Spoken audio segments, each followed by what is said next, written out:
My little home office just got painted, and don't know why blue was chosen, but I just show up.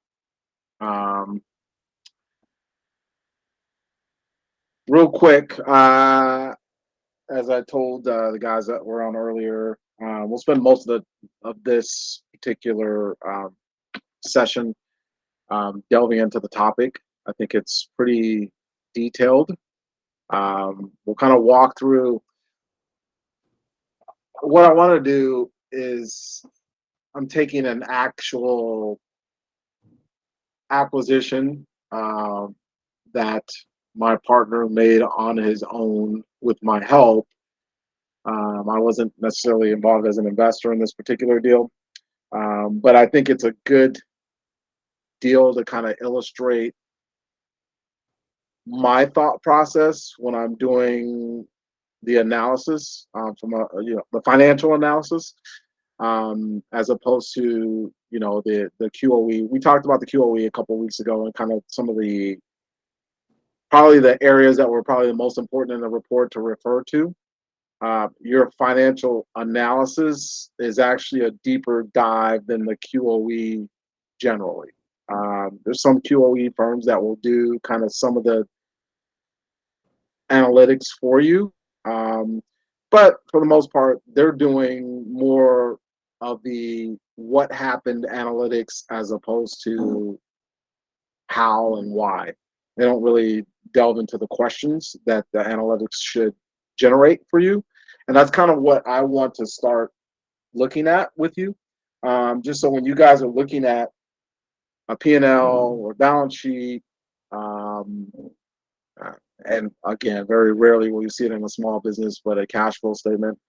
I want you to kind of be able to look at the information and see, kind of understand what the trends are. That's important. But the more important area from a due diligence standpoint is to actually understand what's behind the numbers. Um, the numbers should generate the questions for you. You shouldn't just take numbers for what they are and accept them. Oh, yeah, that's a nice trend in sales, and move on from there. Who cares? Well, I mean, you care, and I care. Obviously, if a business is growing and the trends are great, that's great. If it's a positive trend, if it's a negative trend, that's not a, that's a bad thing. But we want to delve into more as to why and what's supporting the numbers and what you should be asking for, what types of documents you should be looking at. So I would encourage you. I didn't really create a kind of master document list for you guys to look at to determine what questions you should ask, because each deal is very specific, and the questions you should ask should revolve around your specific transaction and not some standard template. And besides that, you're going to think of questions to ask that maybe I didn't ask, or maybe I didn't think were as important as maybe you thought were important. But the idea for this is to really give you food for thought and to take your thinking around these issues to another level. And I'm going to approach it from the way that I approach it. And I think a lot of the way I approach it, some of the stuff that I'm going to reference, and I'll kind of blow through it in terms of it not being really relevant to kind of what you're looking at, to what types of businesses you're buying.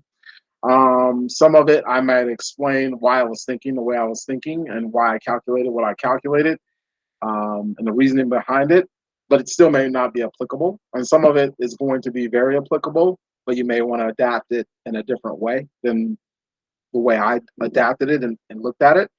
I'm kind of a freak about quantifying numbers and activity, and sometimes I get a little carried away with that. But again, I was an analyst at one point, or as I like to say, an analyst. So I can be a little bit over the top. So some of this stuff I will let you know, hey, don't worry about it, but this is maybe why I did what I did and why I looked at it this way. And it may be applicable to you when you get ready to go buy a different type of business or a different size of business. But for now, I'll let you know if it's really not applicable, but you may ask some questions. Now, along the way, I want you guys to stop me and ask questions if you don't understand something. I want this to be more interactive than anything. Um, but I just kind of want to give you guys some insight into how I go about, maybe looking at my acquisitions.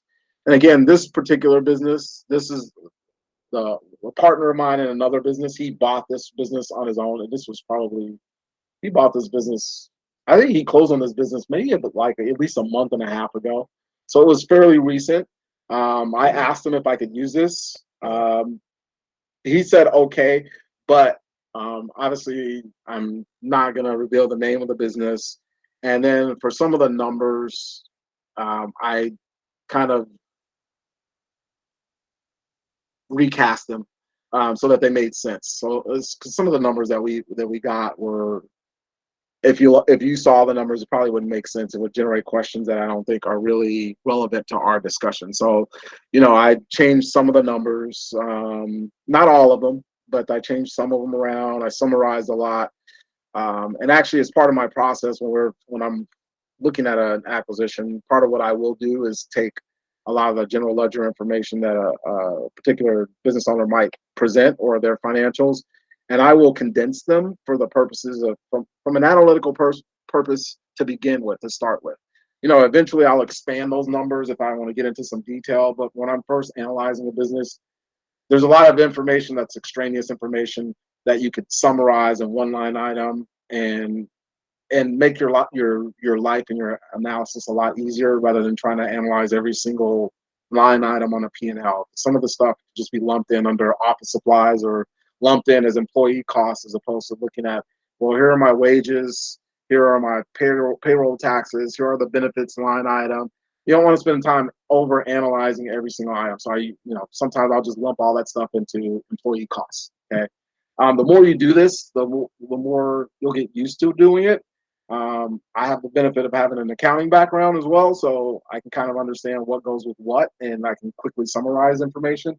And so in this presentation, I summarized a lot for you, but I also summarized a lot of these numbers before my presentation when I was helping him on the analysis piece when he was about to buy this business. Okay. All that being said, that kind of gives you, I'll give you a little bit more background on the business before we get started.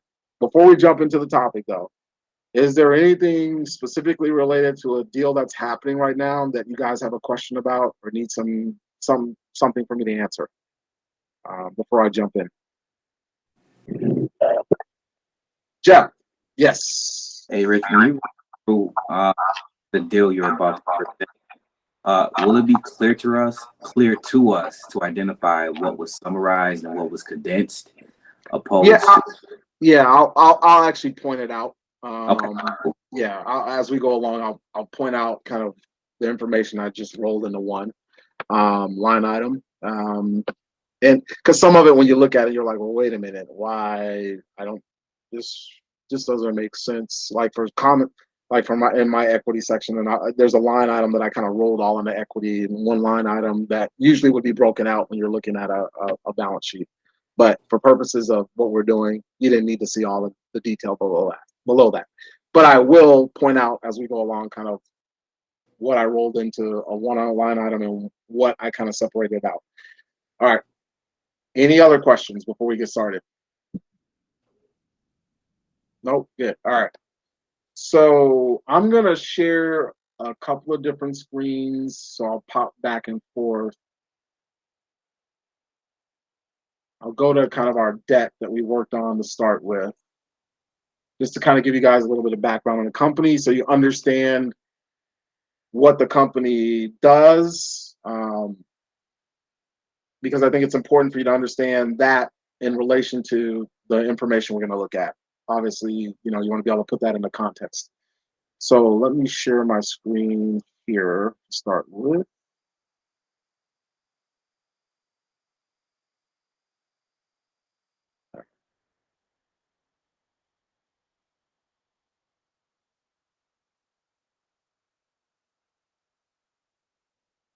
All right, so some background on this company. Again, I changed the name. It's just going to call it Rich's Friends Company. All right, as we go through it. They manufacture custom tools for companies kind of in the auto space, commercial and private utility contractors, sporting goods manufacturers, and metalworking and other manufacturing industries. So custom tools, this business specifically kind of builds tools for the manufacturing process within those industries. So for instance, think about, let's say an auto repair, even an auto repair shop. Okay, let's say, okay, pause, join. There's an auto repair shop. They have a tool to lift cars or to whatever. I'm not an automotive repair guy or whatever, but let's just say they have tools within that automotive repair shop that aren't maybe standard tools that you could buy from a standard distributor. Maybe there's some customized equipment that needs to be purchased. Well, this company will actually allow mostly manufacturing companies, but I'm just using auto repair just to make it easy. Let's say an auto repair company has a custom piece of equipment.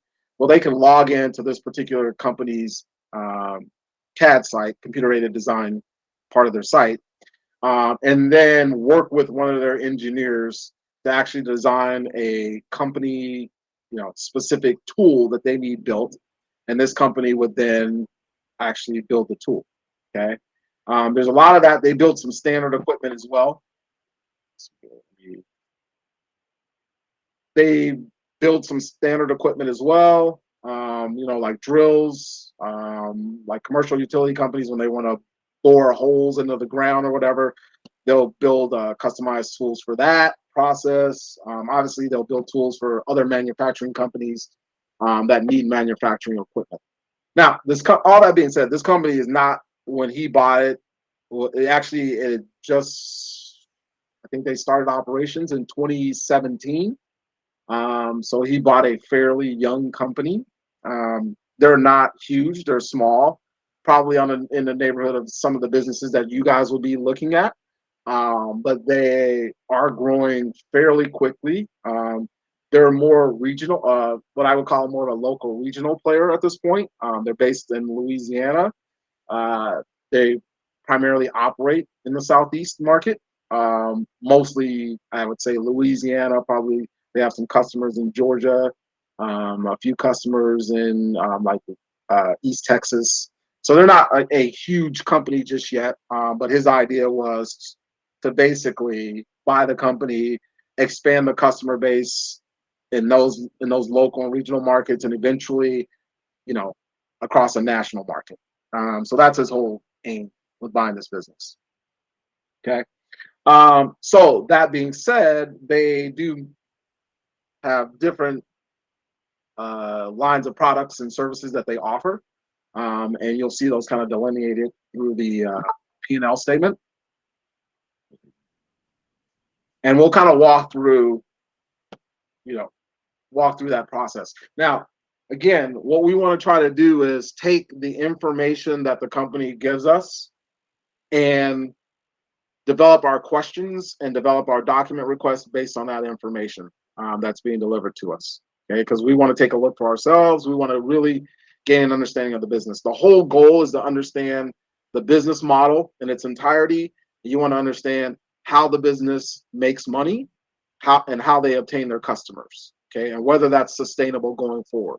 That's your whole goal for the financial due diligence. Okay, so we've already done the QOE part of it. Okay, and the QOE is really geared towards verifying the information that's been presented. Now we're taking this information and we're going to do a deeper dive on the due diligence side of it. Now, this is still just the financial part of it. Now, it's going to extend and require you, or it's going to drive you towards questions outside of the finance area, obviously, because the financials encompass the entire operations of the business. But this is part of the financial due diligence process. There's still other steps outside of this process and other due diligence that needs to be handled. So this is a big piece of it, and probably the biggest piece of it, but it's not the only piece. Okay, I just want you guys to make sure you're on board with that. Okay. Now, let's jump to some of the financial information we want to look at in detail here. Share another. All right.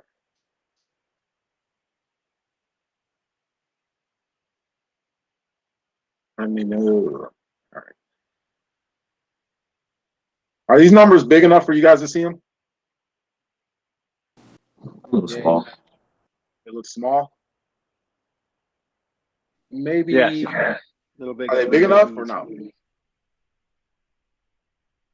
I can blow them up even more. You guys need me to make them even bigger? I think that should be okay. Yes, please. Oh, there you go. There. I'll make them a little bit bigger here.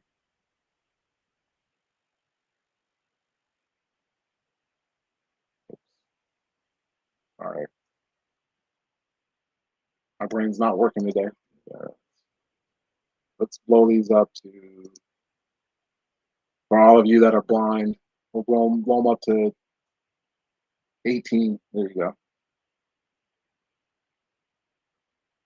Oops. All right. Make sure that they're large enough. All right.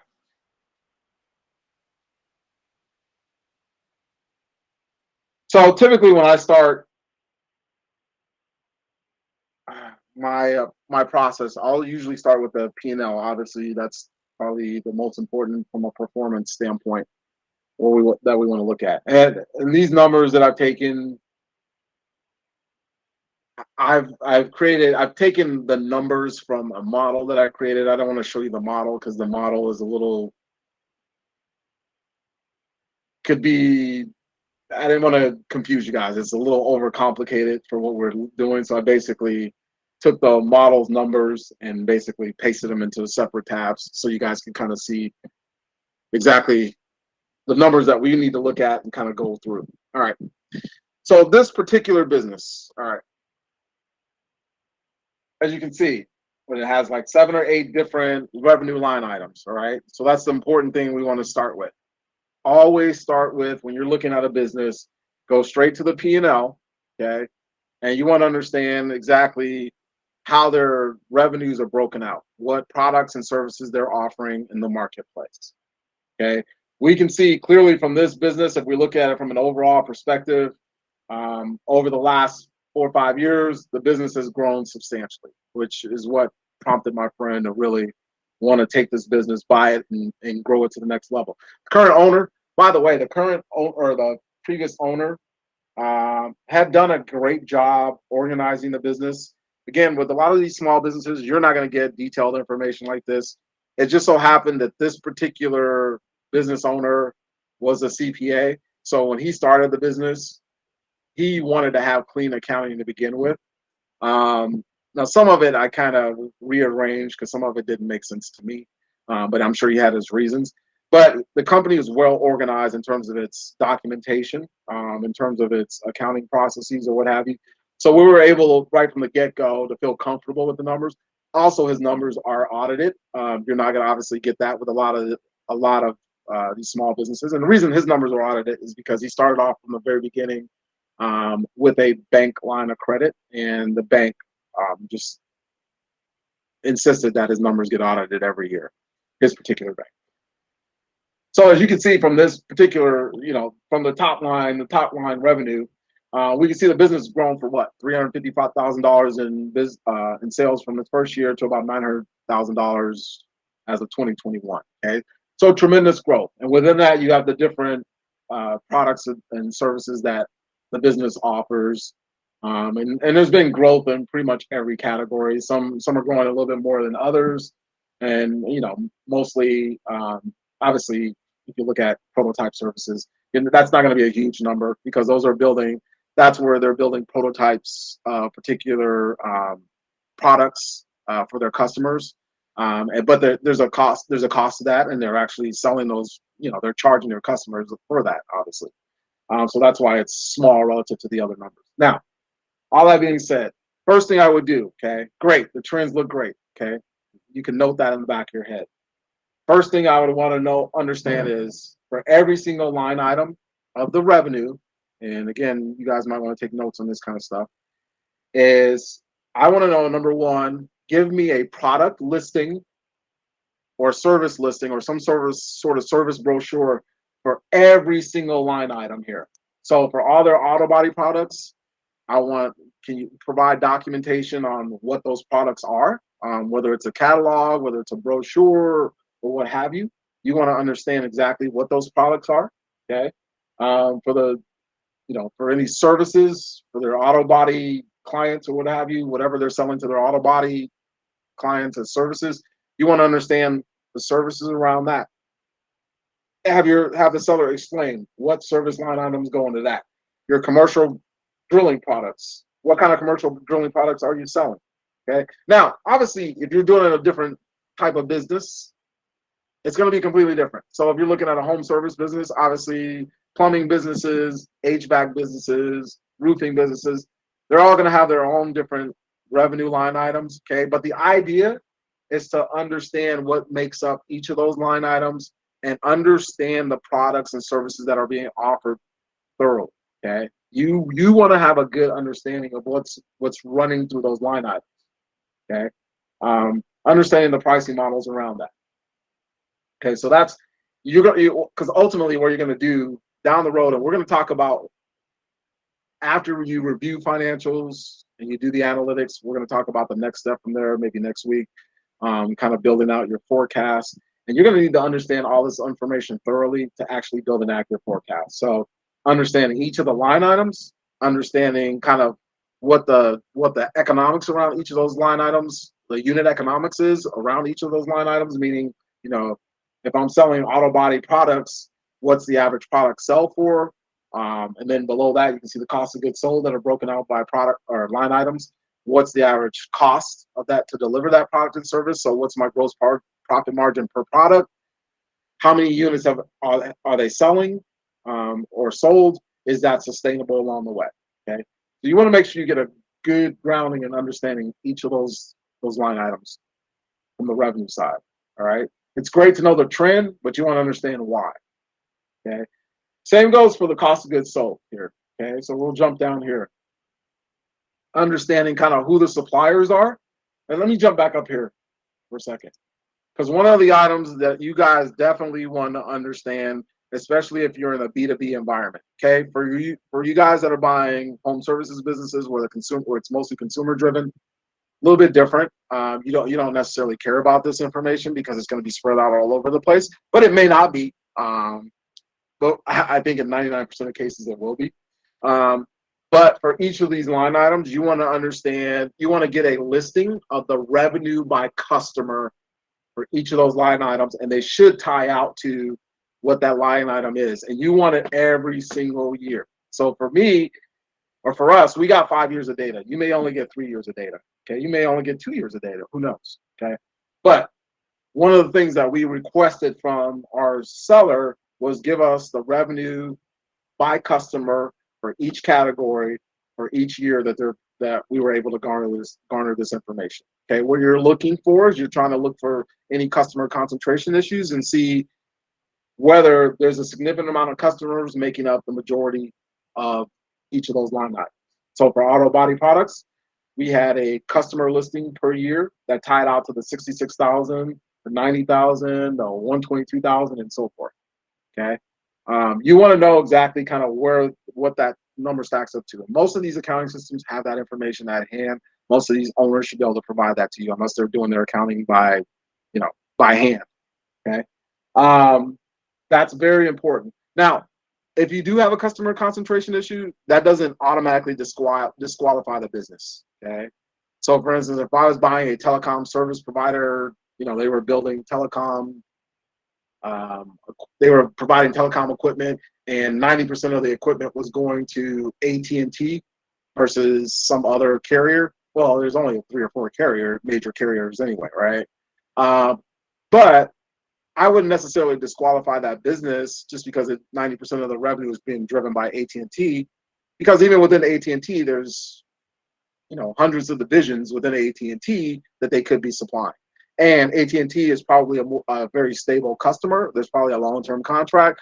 So maybe it's not something where you would automatically disqualify the business. But again, it's a red flag. You want to look into it. If you do find some customer concentration issues for any type of business, you want to review those contracts. You want to see how solid they are. You want to understand how the relationships were developed with the customer. Is it a handshake agreement? Is it a contractual obligation?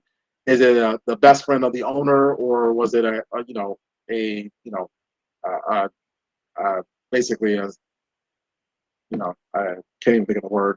But anyway, well, one of your salespeople actually cultivated the sell versus, a kind of a relationship, a personal relationship from that standpoint. Okay. So all those questions should be emanated from reviewing the revenue side of it. Okay. You jump to cost of goods sold. You want to understand kind of obviously the margins. You want to understand if the costs are going up in relation to the revenues for each of those line items. That's important. Again, it's a trend. Understanding why that's going on. Are the suppliers squeezing the seller, or is the revenue producer, the company? Are they raising costs, and the company's not passing that cost on to the customer? Okay, you want to understand that. That's going to drive you to those types of questions. But again, what you're trying to get to is a level of documentation. Okay, so for the cost of goods sold, you want to understand who your suppliers are. Get a supplier by cost, report. Understanding where your dollars are going per vendor. Okay, understand who those major suppliers are. Okay, because if you have a supplier who's in financial trouble or financial, at a point where they're maybe troubled, that could be a situation where your business cannot even buy the supplies it needs to actually, build customers or to grow that revenue base. Okay. So you want to understand who those suppliers are. You want to look into those suppliers. So get a listing of the major suppliers that are providing most of the supplies for that business. Because again, it becomes a situation if you have a supply chain issue because you have a particular business that can't supply because they're under financial pressures, then you're going to have an issue from that standpoint. Also, what's factoring into this section, okay, you're going to have payroll for people that are directly involved in the sales process. So for this particular business, okay, that my buddy was buying, it's a manufacturing business for the most part, right? Okay, there's some service elements to it. But there are production personnel that are working within the business specifically that are considered part of that manufacturing overhead, okay, which should be considered as part of that direct cost into the business. So from that standpoint, you want to understand the payroll, who's involved in the payroll, how they're allocating the payroll. Are they over allocating payroll? Because sometimes they'll allocate managers' costs to the production payroll, okay? And it may be those managers are spending a certain amount of time managing different parts of the business, so they've allocated a certain portion to that particular group. Okay, you want to make sure you want to review those payroll reports to understand who the personnel are. You want to understand how they're allocating those costs, because maybe they're allocating too much, or maybe they're not allocating enough. And so your margins should actually be either larger or smaller than what's actually being presented. Okay, these should be some of the questions. Also, when you go through your production payroll, okay, you're gonna try to understand and ascertain the structure of the actual group that these costs are being directly attributed to. Okay, because you want to understand: do I need to keep this person? Is this a valuable key person within this process that's actually makes the process go, or is it extra cost that doesn't need to be included? Okay, so this is all part of your financial due diligence from this standpoint. But now it's led into your operational due diligence. And like I said, these questions will lead you to step outside of just the finance part of it, but the finance part of it should lead you to ask these specific types of questions. All right. Okay. So that's how I kind of look at this particular section. I'm not going to talk about ratios or anything like that till we get later on in the process. I want you guys to be focused on actual documents and asking the right questions at this point.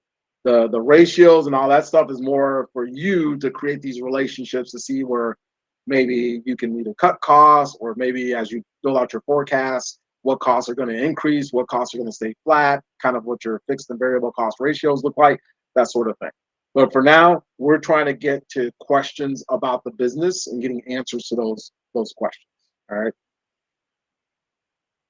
Okay, then the next part of this, I would jump to, you typically, and again, this is specifically on this case, but you guys remember, keep this in mind.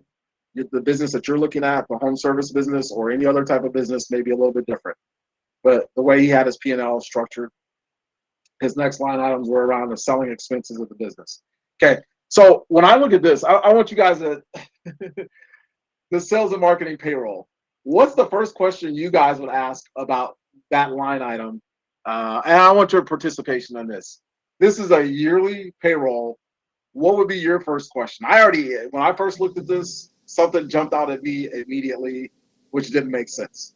Can one of you guys tell me what you would ask if you saw sales and marketing payroll and you saw these numbers? It's obviously low. Yeah. Yeah, right. It's super low. That's a yearly basis.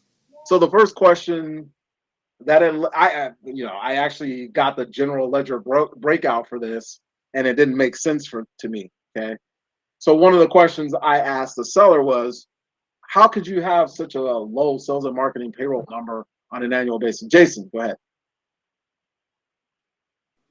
I would ask if they're using a freelance thing like Fiverr or something like that. A freelance service. Yeah, exactly. That's a good question to ask. The first thing I asked him was, I don't understand why your sales and marketing payroll is low. Are you using an outside service? Are you using some sort of outside tool for your sales and marketing? I didn't understand it. Okay. Here's what he told me, and it made sense. Okay. His particular company was not technically a subsidiary of one of his other companies, but they used personnel from one of his other companies to do the sales and marketing for this particular company. Okay. So he allocated parts of their time to this business, as opposed to having a full on sales and marketing staff. Okay? And then when we looked into it a little bit further, and he showed us kind of the allocation calculations he was using, and some of the people that worked for his other company, it made sense. Okay. Now, that being said, you understanding that if you're a standalone entrepreneur buying a business like this, unless you're going to integrate it into another one of your companies, you're not going to have that same benefit, so to speak. You're probably going to hire a full-time sales and marketing person from that standpoint, or some sort of sales and marketing firm or what have you. It's going to cost you significantly more. So this becomes more important when you get ready to take that next step and actually put together your forecast, right? Okay. You're not going to have that same level of cost. You're not going to assume that I'm only going to be paying $7,000 or $8,000 unless there's a way, you're going to integrate that and allocate some sort of cost from another one of your companies.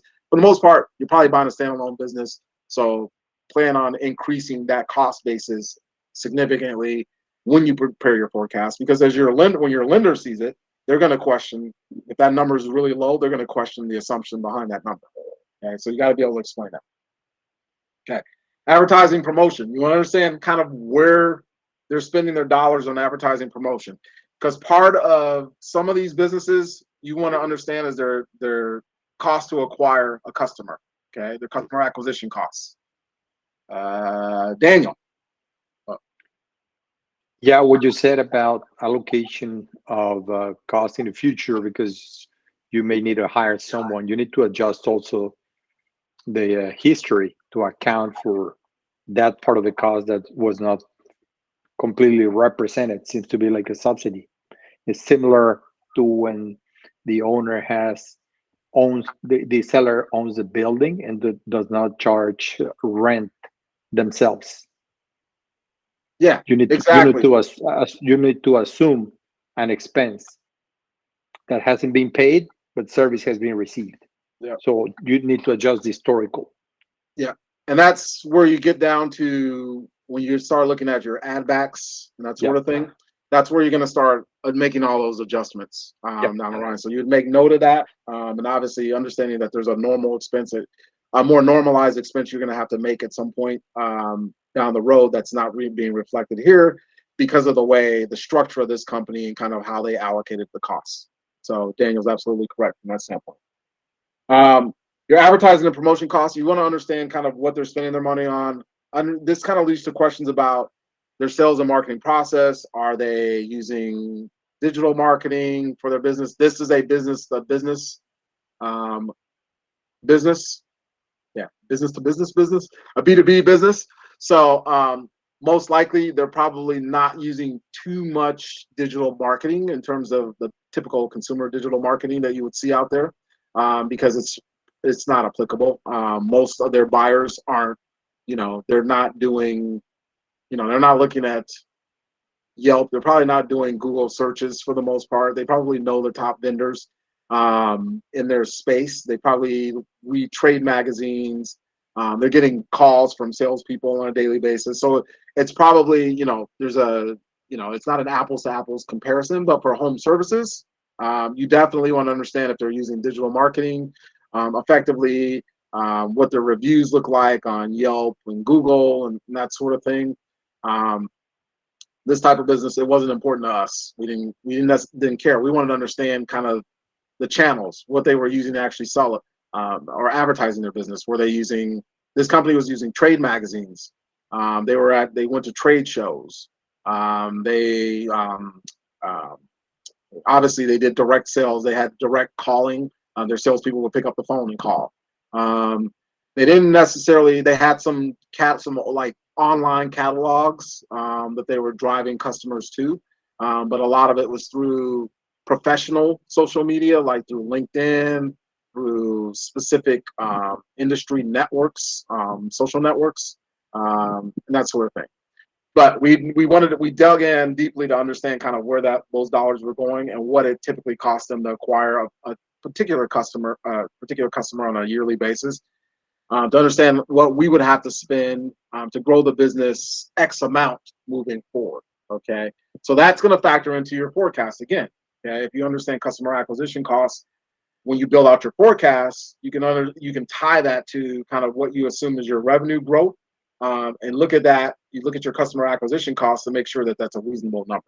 Because if you assume that your revenue is going to grow 40%, but your customer acquisition costs are going to stay flat, I mean, is that a realistic forecast? Probably not. Okay. So understanding advertising promotion costs is very important, and that's kind of how we looked at it, and kind of where we went with it from that standpoint. And I'm not going to go through every single line item on here. Part of this process is to pick out the material line items that are most important to that bottom line, and those are the ones you're going to focus on. I wouldn't go through every single one, because if you get a line item that has $3 on it, who cares? Okay, you don't want to spend your time on something like that. But in terms of the gross profit, above the gross profit line, you want to understand everything about every cost in that line, those lines, and you really want to dig into the sales and marketing piece of that. Okay, Jeff, go ahead. To quantify the word material a little bit more, when you say that, do you mean 10%, 3%, 5% of something? That's just what my brain works. And I hear things like, how do we quantify that one? Okay, so that's a great question. I'm, again, my background, finance and accounting, as a nerd, and even as a former auditor, I set a materiality threshold, but sometimes the items are going to be more important just by nature. So you can't you can't use quantifiable measures all the time. Okay, but for the most part, when I'm looking at a P&L, I will look at numbers that make up usually about 10% of the total expense line item.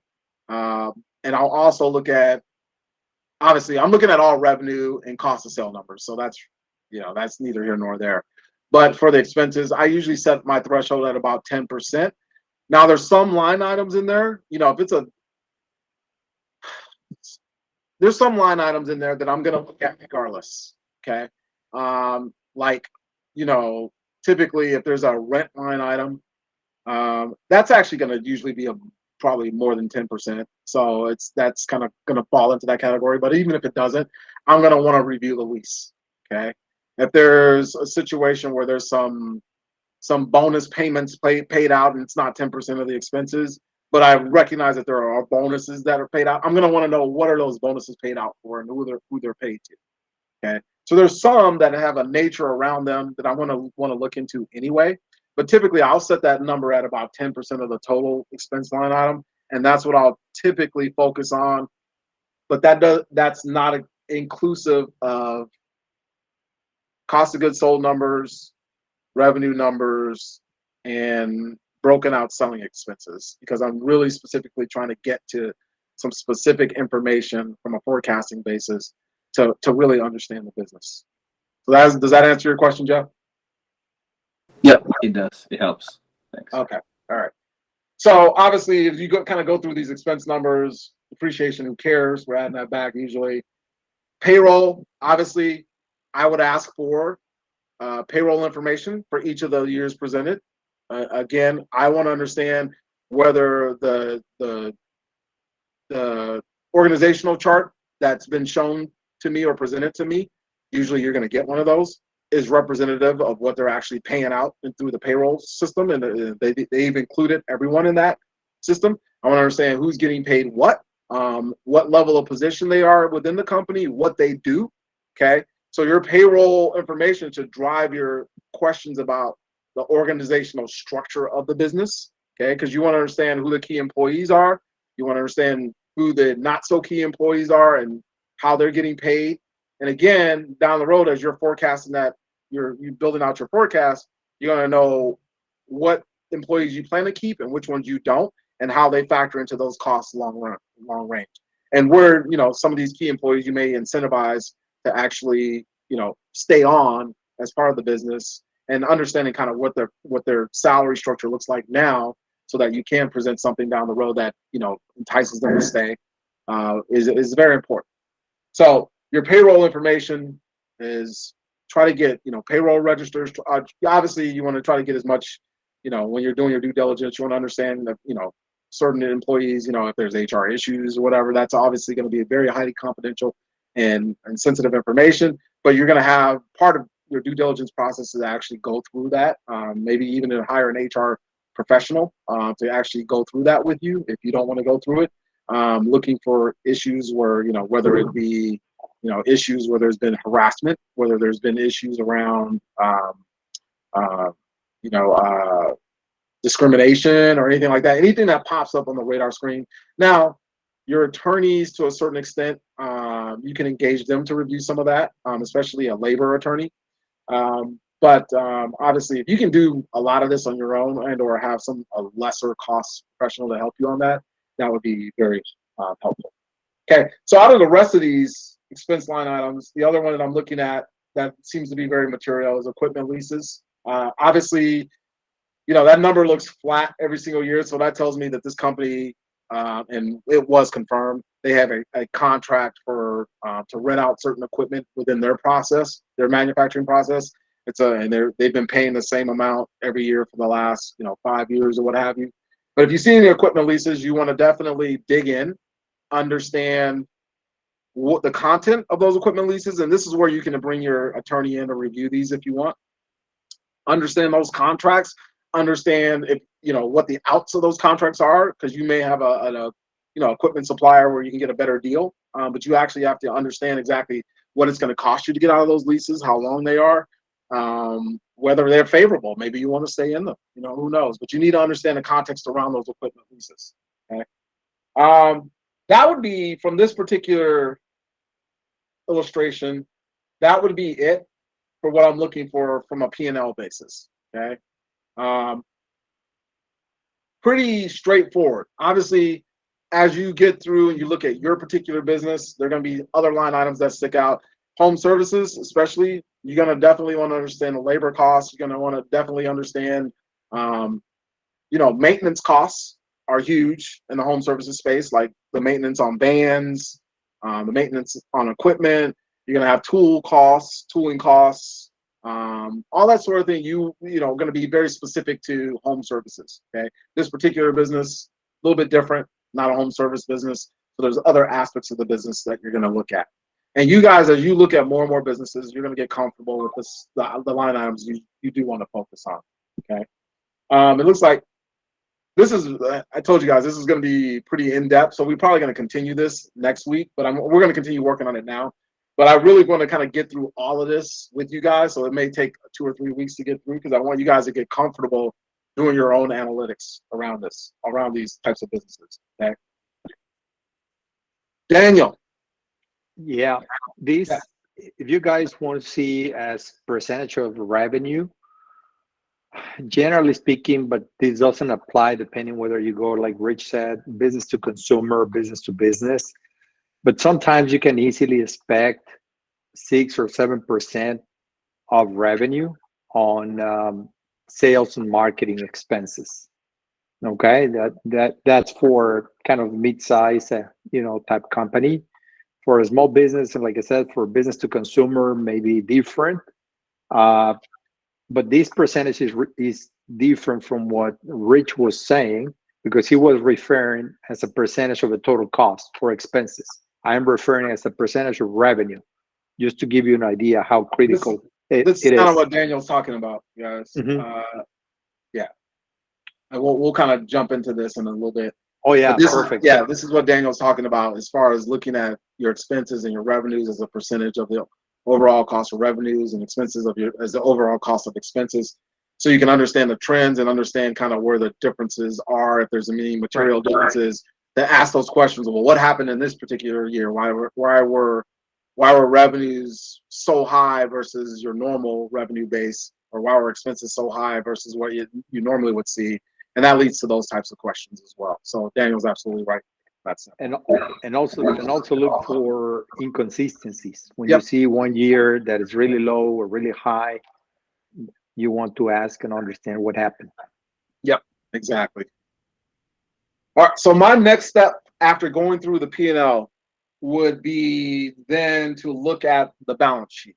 Now, some of these smaller businesses, you're not necessarily going to trust every balance sheet you see. But again, if you've already gone through the QOE at this point, even if you haven't, still look at the balance sheet. The QOE will just kind of confirm where you are with it. But the first thing, obviously, you want, cash. Typically in a small business acquisition, your cash is going to go away. You're going to obviously try to understand what your working capital needs are, but I would not spend a lot of time looking at a business in terms of where its cash is. That's important from a reconciliation basis. Like if you're trying to do a cash flow, trying to see exactly how the cash flows from the income statement actually turn into actual cash, that those numbers are important. But for now, I wouldn't necessarily worry about the cash that you're looking at. This company for its size, it was actually pretty cash rich, but it wasn't cash rich in the whole scheme of business, all the businesses that are out there. But the first thing I would go to when I'm looking at this balance sheet is the accounts receivable. Now, you're only going to see this in B2B, on a B2B business, okay? You're not going to necessarily see this in consumer-based businesses. They could be extending credit to some consumers, but for the most part, I don't see, Daniel may have seen this before, but I don't see a lot of business to consumer businesses with a lot of receivables. They usually, the way that typically works for the customer is going to be, they'll just usually put it on a credit card, okay? And so that's kind of where their credit comes from that standpoint. Yeah, you're absolutely right. Yeah, but from a B2B basis, you'll usually see receivables because the business customer is not going to be paying you cash on the spot in most of these businesses. Okay, so what I would look at now, there are ratios to look at when it comes to receivables, looking at how long your receivables are outstanding typically and that sort of thing. But from a raw data standpoint, when we're looking at the balance sheet, I would get, number one, an aging for each of those time periods that ties out to what these numbers look like, because you want to see kind of what the significant customers are for a business, and you want to see which of those customers tend to be the problem payers, which ones are paying on time. You want to understand you're going to take this information and compare it to that revenue that I told you guys to get, that revenue by customer. You want to see kind of from that vantage point, who are your best customers, who are your largest customers. You understand if you've got problem payers, anybody that's 90, I don't want to say 90 days because that's an absolute number, but typically anybody that's 90 days out is considered a late customer or a bad customer. But in some industries, like construction, 90 days is typical. But in other industries, 60 days is typical. Okay. But you want to understand exactly who those late payers are, and you want to understand the customers that make up that balance. Okay. One thing you're looking for in your receivables as well is which customers that you should probably maybe cut off from credit terms. Okay. If there one thing I've learned in this business is when you're looking at a receivables aging report, okay, there's a lot of reasons why a customer may be late with their paying. What if we plan for a VC? You mean say that, Daniel. Go ahead. I'm sorry. What was the question? I was typing for Renan. Oh, okay. All right. So I'm sorry, didn't mean to interrupt. Okay. What I was saying is one thing you want to look at is there's a lot of reasons why a company may be late paying. Maybe they're not happy with the service that they got from from the company. It could be a situation that maybe the product wasn't, they're happy generally with the products, but the product wasn't delivered on time. Maybe they haven't even gotten the product, so it's late, which could spur you to, ask questions about the whole process, the delivery process within the company. But it could be a situation too, maybe the customer is financially distressed, okay?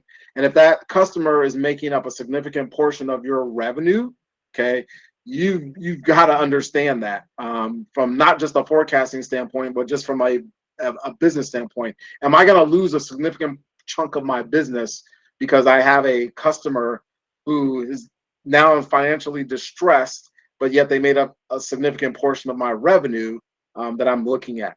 That could be a huge drop off for you. Okay, so you want to understand those customers. You want to understand the nature of those customers. And there's a situation where even if, when you're buying the business, maybe the seller allows you to reach out to those customers directly and ask, hey, is there anything we can do to make your life easier? If there's a situation where the customer's not happy, because if you can actually introduce yourself to that customer, even before you buy the business, that's going to create some goodwill from that standpoint. You'll have a chance to actually keep that customer in house or in the fold, even as the business transitions. Yes, Daniel. A couple of comments that something you can do when you analyze your current assets, in this case, receivables. You can calculate something called DSO, or days sales outstanding. And let me give you just a quick example. Let's assume that your revenues are 120 for the year and your receivables are 10. So in average, you have 30 days worth of revenue in receivables, because $10 times 12 months is your 120. That's your revenue for the year. So if your credit policy is 30 days, you say, well, then $10 is fine. It's adjusted to my credit policy. But if your credit policy is like net 7 days or less, cash, no credit, then you got to say, why do you have 30 days? It was wrong. So there's a lot of things you can learn when you calculate your DSO, and then you ask for if there's any credit policy. Sometimes it's a combination. Those kind of things. Some customers do not get any credit. Some others do get 60 days. That may explain it. But that's what you want to do. What is expected from the company's policy? And then you want to understand from there if only this company is struggling or is having sound practices, or that is necessary because the industry is so corrupted, so difficult to enter, that if you don't offer credit, then you're not going to sell anything. So that's important to know. There's a risk, higher than other industries. So that's why you want to make these questions once you have your initial, calculations or understanding of what's expected.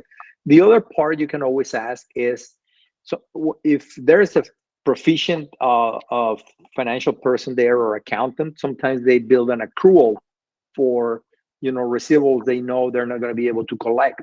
So out of let's say whatever they sold, 120, they make an accrual for 3% of that, because they know that at the end of the year not going to be able to collect everything. So then they present the receivables, and they are less because they have that negative amount there already as a write-off. Okay, and that happens also to inventories and to other liquid assets where you may have shrinkage or other obsolescence kind of situations. Yep. Well, yeah, and that's called a bad debt accrual that they'll typically write in. On this particular deal, and I jumped over here just so you guys can see kind of what Daniel was talking about as far as your days sales outstanding or days receivable outstanding, same thing. But that is a calculation for this particular business. It was about 50 odd days. But what you found out when you actually review the company's credit policy, they actually have a net 60 for most of their companies, or for most of their customers. So they're within policy for most of their customers. So anyone outside of that policy, you definitely want to investigate, especially someone who's 90 days or 120 days outside of that. And just to understand a little bit about why those customers are outside of that policy. Again, maybe it's a customer service issue, a delivery issue, or what have you, or they are financially distressed. But you want to get some sort of understanding around that. And we'll jump off here in a minute, guys, and we'll kind of pick this back up next week. But I want to kind of, let's see here. Sorry. Jason, go ahead. Can somebody post a link on the chat, please, where I can access all the recordings of the previous lessons? Yeah, we have a link out there. I'll put it out there in the general I can Slack do that. channel. Okay. I'll help Thank you you, with that, Daniel. Rich. Yep. Okay. And then I will stop at current assets once we get out. We'll stop at current assets for today, and then we'll pick up next week. The next item, if you have a business with inventory, okay, you want to understand. And again, this is one of those line items when I actually put this together for my buddy who was buying this business, where I actually summarized the inventories. Okay, because there's 3 different inventories that were on the balance sheet. Okay. For purposes of what we were trying to do at the time, I didn't need to see the raw materials inventory. I didn't need to see the work in process inventory and the finished goods inventory separated. So I just combined everything into one line item for review initially. Now, eventually, you're going to want to break that out and understand kind of the process, how everything moves through from raw materials to work in process to out to finished goods. You want to understand that as part of your operational due diligence. But for now, from the analytic point of view, I just kind of wanted to understand what was what the total inventories were. I really wanted to gather to see this information to understand inventory turnover, like how fast we were moving the inventory from start to finish and out. You want to understand how fast they're turning it, because that will give you an idea of whether that inventory is more current inventory or more obsolete inventory. If they've got a lot of inventory that's just sitting in house, that's not turning over or moving, that inventory could be obsolete. Could present an opportunity for you to actually liquidate some of that old inventory, get it off the books. Again, this is information you want to gather. Okay, so as you're looking at inventory, understand what's involved in the inventory, what makes up the inventory, what the percentage of the finished goods is versus raw material. Again, you want to gather all the information, the qualitative information around this line item. Okay, I understand that line item fairly thoroughly, because again, that's the lifeblood of your business. Okay, if you've got a lot of bad inventory that no one's buying, okay, you can't turn that into cash, right? So it's actually a useless asset sitting on the books, and you should write it down. Okay, that's not part of your assets that you can actually convert into cash, unless you can convert it in at a very minimal amount. But you should write it down to that minimal amount. Okay, so but that's kind of the next step from that standpoint. Now, okay, we got through just a portion of this. There's a lot more I want to get you guys to get through. The recording for this will be out there once we've completed it, and Tato has a chance to upload it. Okay, keep that recording as a reference to go back to review as you're actually starting to look at some of these numbers. But next week we're going to pick up and we'll kind of go through the rest of the balance sheet. We'll start to look at kind of how the firm's calculating how much cash the company is actually generating from operations versus financing the business. That's obviously important. You want to understand kind of the operational cash flow of the business. We'll start to look at some of those ratios that Daniel brought up and talked about, and the relationships and how to use those and how to generate questions for the seller and how to use those in your forecast moving forward. And then I'll show you guys some of the measures that I use to kind of understand revenue sustainability, how fast we can grow the business without having to borrow capital for the business, because that's going to come into play when you're starting to calculate how much working capital you need in the business, how much longer term debt you might need if the business grows at a certain speed of growth. Now, again, in our businesses that we're buying, these home services businesses, you're probably not going to be growing these businesses at 40 or 50% per year unless there's some low-hanging fruit from the marketing side of the business, because you're offering a service that's, well known out there. It's not a unique service or product. But at the same time, understanding kind of what that sustainability looks like and whether you're going to have to borrow is important for the growth of your business down the road. We got a question. I saw a question pop up. Nathan and Alan. Hey. First, Alan, I'll answer your question.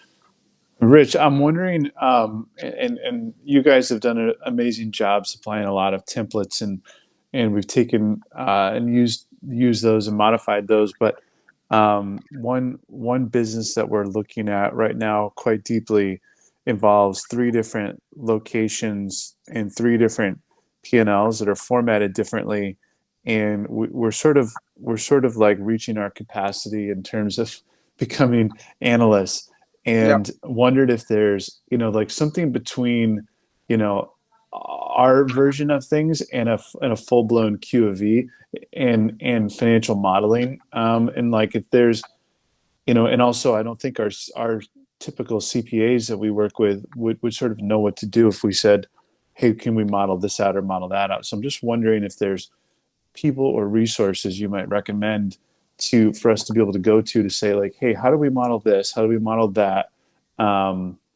Because I think we'd rather shortcut it than try to, figure out everything that there is to know about Excel and what we don't know already, if you know what I mean. Yeah, let's talk. Let's talk offline about that. Okay. I probably can point you in the right direction, or at least get you to the level where you're comfortable doing it on your own. So reach out to me and let's schedule some time, and I'll kind of I need to see kind of what you're looking at, and what kind of business you're looking at, and kind of what those numbers look like in relation to each other, and then we can probably figure out a game plan from there. Sounds good. Yep. The other Alan, hi. Where do you draw the line on doing your own financial due diligence as buyer versus hiring a CPA to perform due diligence? Okay, so it depends on what you mean by due diligence. Okay, if you're looking for quality of earnings to confirm from a confirmatory standpoint to make sure the numbers are what they are, I would always hire an outside CPA firm to do that. If you're looking for a base level of financials where they just give you the ratios like we talked about, like for instance, this stuff right here, where they give you stuff like this and they don't really explain it. Any CPA firm can do that. Okay. Now, as far as actual due diligence, where you're doing more qualitative due diligence and asking information about this, or trying to really dig in, like, why is G&A the way it is? What's driving those costs? Why are they going down on the year? That stuff either you're going to have to do yourself, or you could hire a due diligence firm to do it, but I don't think it's worth it at the small business level. You'll pay a lot of money for stuff that you could have done on your own. Again, but if you need help with some of that stuff and insight with that, we can definitely help from that standpoint. But again, that would be basically you're doing that on your own, but you're just doing that in conjunction with us helping you from that standpoint. So I would definitely hire a CPA or due diligence firm if you feel like you need to get a quality of earnings report done because you don't trust the numbers that you're seeing, or your lender requires it or asks for it. And in the second case, I would get one done by a CPA firm if you don't want to just calculate ratios, because they're not going to provide any insight beyond that unless they have analysts on site that are actually going to build out the questionnaires for the questions you should be asking your particular client or your particular seller from that standpoint.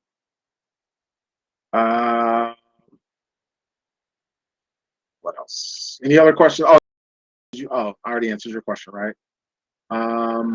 Any other questions before we jump off? Again, next week. Any other questions? Okay. So next week, we'll kind of pick up where we left off because I think it's important that we get through the entire process. I don't want to leave something out there. We'll walk through each of these tabs. And there's stuff on the tabs that's applicable to what you're doing. There's stuff that isn't, and we'll skip over the stuff that isn't, unless you guys see something where you're just like, well, Rich, what's that calculation, and why did you even bother calculating that? And I'll answer the question for you because I'm a numbers nerd and I love talking about stuff like that. But we'll try to get through each of the tabs and kind of walk through some of the stuff that you need to consider and maybe what's generating the red flag. Okay. So we're going to continue to build up your deck of questions you should ask. Okay, and I hope you guys are taking notes. But again, the recording will be out there. Some of the questions you should ask, and those questions that I talked about that I asked should spur even more questions for you. And then obviously, then taking all that information, putting it together, and figuring out, okay, where are my red flags based on the answers I've got? Where are my red flags based on the data that I have? And then maybe going back to a second round of questions or possibly a round of negotiations on some aspects that you may want the seller to give in on or what have you. So we'll continue with that. Hope you guys jump on again next week. It was fun for me to talk. Wish you guys would ask more questions, but if not, I understand that. Jeff, you got a final question? Yeah, I was trying to figure out where are the recordings at. Daniel's going to provide that link to you guys out on the general Slack network. So look on the general channel; he'll put it out there, and that'll take you to where we have all of the recordings.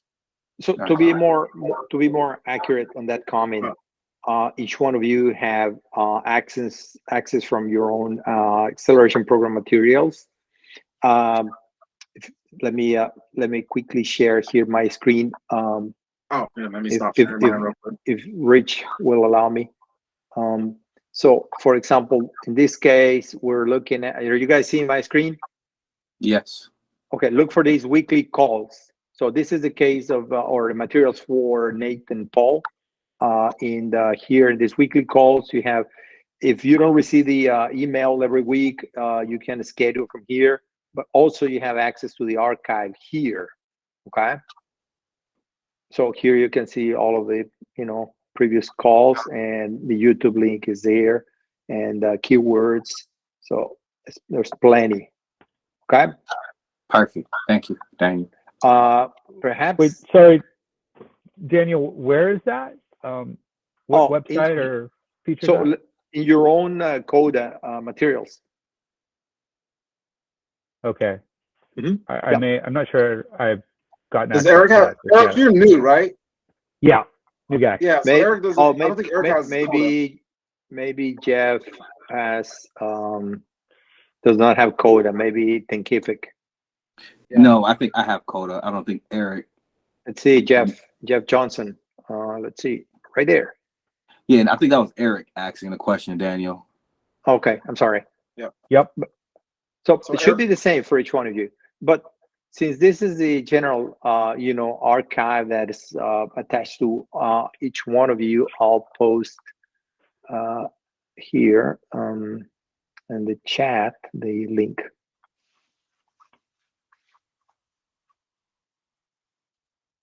Okay. Anyone can, someone can click on that link and tell me if it takes you there.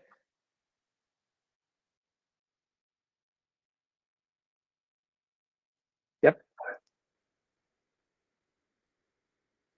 It does. Just click on that link and then save it if you want, your favorites. And if not, the other, you know, is through your training materials. Okay.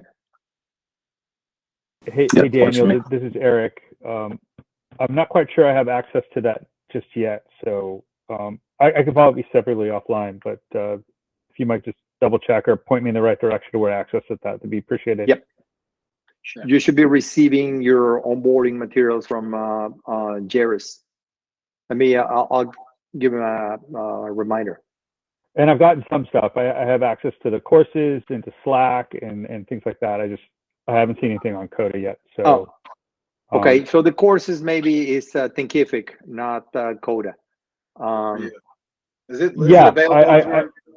I've already started some of the Thinkific stuff. It's the same structure as Coda.